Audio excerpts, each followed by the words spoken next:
Haleluya, puji Tuhan. Senang menjumpai Anda kembali dimanapun Anda berada. Di tengah kesibukan saudara, atau Anda sedang mempunyai aktivitas yang lagi santai, lagi tenang, lagi mendengarkan, justru saya berharap Anda dalam kondisi yang baik tentunya. Bersama saya kembali Leonardo Syamsuri di dalam acara kita Today's Message dalam program Biblikal. Dan kali ini, dalam episode kali ini, saya akan bicara soal menguji peluang. Bagaimana saudara harus ngetes peluang-peluang yang ada. Kita tuh kepengen menantikan peluang dalam hidup kita. Ya, Bapak Ibu Saudara, peluang baik. Baik saudara, setiap orang tuh perlu peluang. Dan lagi pula hidup ini menurut saya adalah rangkaian-rangkaian peluang. Di dalam berbagai rangkaian peristiwa. Peristiwa-peristiwa yang kita alami selalu ada juga peluang-peluang di sana terbuka. Namun saudara, kita harus berhati-hati karena peluang yang ada bisa juga membawa kita kepada kegagalan. Tidak selalu dalam konteks peluang itu membawa keberhasilan. Karena yang namanya peluang tidak selalu baik buat semua orang. Buat beberapa orang, 1-2 orang atau beberapa orang bisa saja it's good. Tapi peluang yang buat orang baik belum tentu baik buat kita. Jadi kita harus hati-hati. Nggak semua peluang kita main ambil saja. Lalu kita kerjakan karena kita lihat orang itu kok sukses. Karena ada peluang itu dia masuk, dia berhasil. Lalu kita masuk, kita keceblos. Kenapa bisa begitu saudara? Nanti kita akan bahas.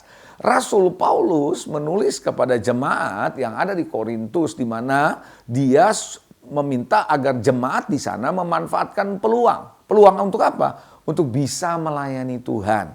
Kalau kesempatan itu ada. Jadi kalau peluang itu datang, pakai kata dia untuk melayani Tuhan. Nah, di dalam 1 Korintus 16 ayat 8 dan 9 dia berkata begini, Paulus, "Aku tinggal di Efesus sampai hari raya Pentakosta." Kenapa dia mau tinggal di situ? Sebab dia bilang di sini banyak kesempatan, banyak peluang bagi dia. Untuk apa? Mengerjakan pekerjaan yang besar. Paulus mengerjakan yang besar, pekerjaan yang penting, walaupun dia tahu ada penentang. Saudara, jangan sampai karena ada penentang, padahal ada peluang, atau ada kesulitan, ada tantangan, tapi peluangnya ada nih. Kita nggak ambil gara-gara tantangan. No, dia berkata, aku mau ambil ini peluang yang terbaik untuk melakukan pekerjaan besar yang penting, walaupun ada tantangan. Di dalam 1 Korintus 7 ayat 21, Paulus juga menulis, adakah engkau waktu engkau dipanggil ini hamba? Adakah engkau hamba waktu engkau dipanggil?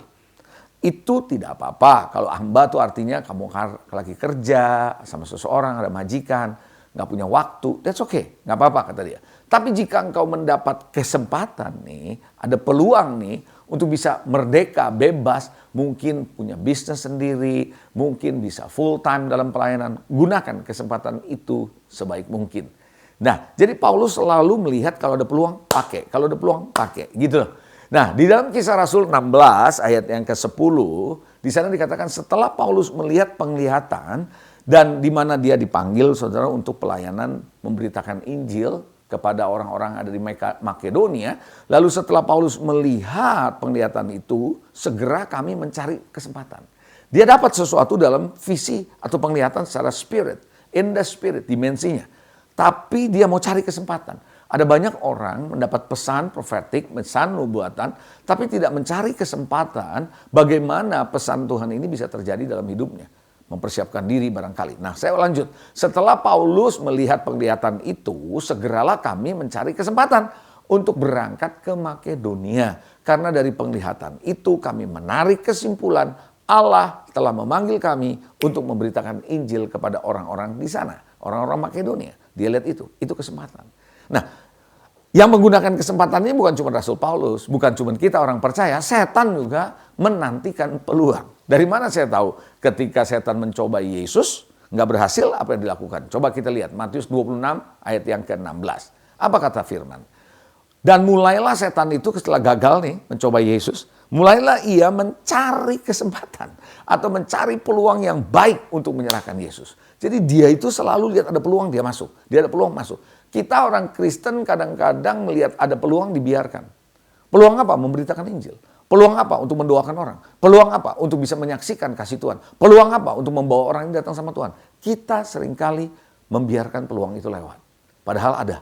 Nah, Banyak orang yang mengerjakan peluang yang kelihatannya bagus. Nah, ini dalam konteks keseharian ya, yang saya maksud nih ya. Dalam pekerjaan, dalam bisnis. Kelihatannya bagus, kelihatannya menguntungkan. Dengan menginvestasikan sumber-sumber yang bagus, yang berharga.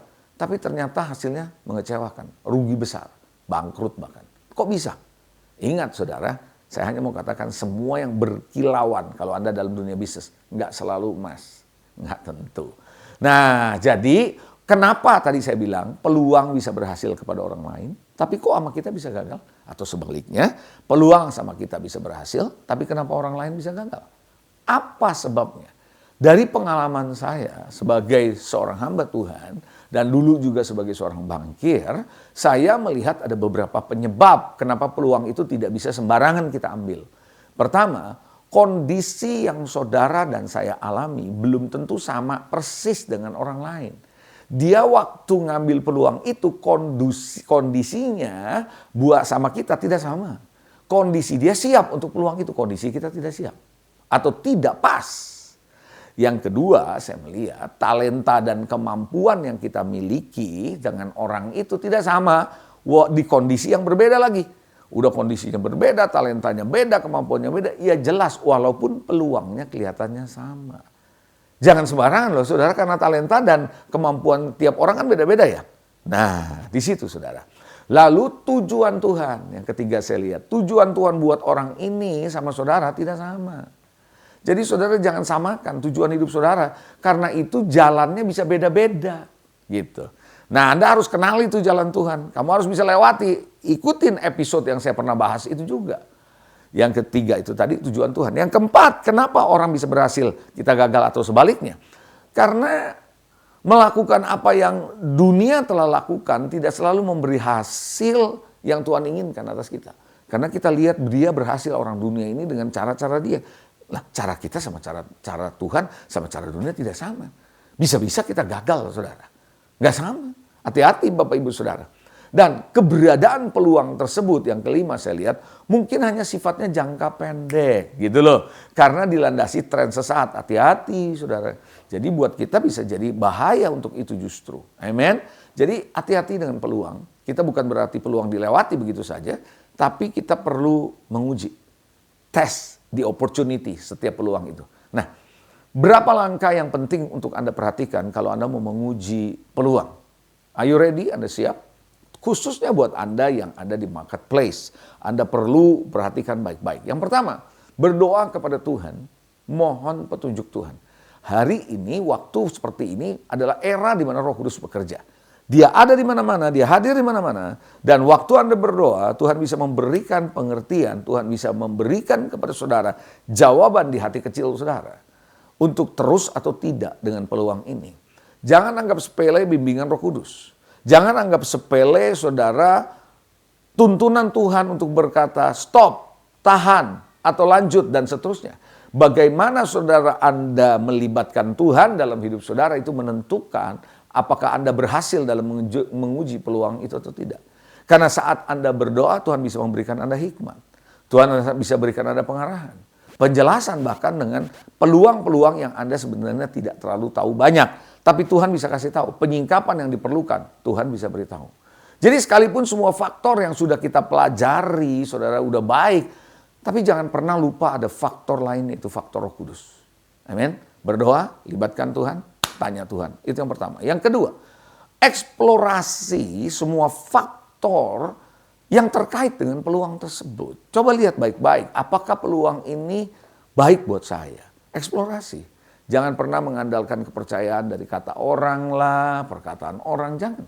Feeling sesaat, perkiraan-perkiraan kita punya asumsi.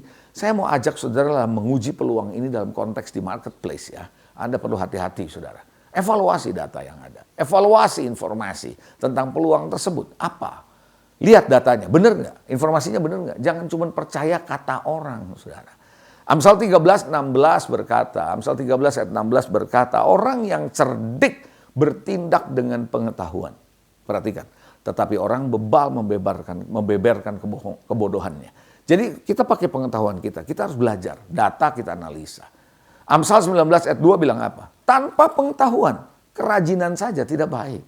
Kerajinan pun tidak baik. Sebab orang yang tergesa-gesa akan salah langkah. Itu adalah yang kedua, Bapak Ibu Saudara, eksplorasi. Cari tahu, oke? Yang ketiga, senantiasa belajar dan mengembangkan diri. Saudara, kalau Anda betul-betul mau mengambil peluang, Anda harus belajar, kembangkan diri. Kalau orang mau sukses, Anda harus belajar, mengembangkan diri. Cari informasi sebaik mungkin, belajar, kembangkan diri Anda. Cara mempersiapkan diri dengan baik adalah senantiasa belajar. Senantiasa belajar dan mengembangkan diri. Jangan puas dengan apa yang Anda sudah tahu. Karena pengetahuan itu terus bertambah di hari-hari terakhir ini. Apalagi sekarang, saudara, dengan teknologi digital, sosial media, teknologi, semua itu unlimited. Anda bisa belajar, saudara. Dan itu sangat menolong saudara untuk bisa belajar. Kita perlu ngikutin pelatihan-pelatihan. Banyak saudara kumpulkan informasi sebanyak mungkin. Makanya di Amsal 23 ayat 12, Amsal 23 ayat 12 firman Tuhan bilang, arahkan perhatianmu kepada didikan. Perhatian kita pada didikan, belajar saudara. Telinga kepada kata-kata pengetahuan. So we have to learn. Jadi panca indera kita saja harus memperhatikan apa yang ada di sekitar kita. Supaya kita bisa belajar banyak. Yang keempat, saya percaya kalau Anda mau menguji peluang, Anda harus membuat perencanaan dengan baik. Perencanaannya apa yang Anda harus lakukan? Perencanakan waktu. Langkah awalnya gimana? Waktunya mau berapa lama nih? Peluang ini untuk saya pertimbangkan baik-baik. Kelamaan juga nggak baik. Terlalu cepat juga bahaya. Persiapkan perencanaan mental. Waktu seperti itu. Perencanaan keuangannya. Kalau saya masuk kepada peluang ini gimana keuangan saya? Bikin perencanaan.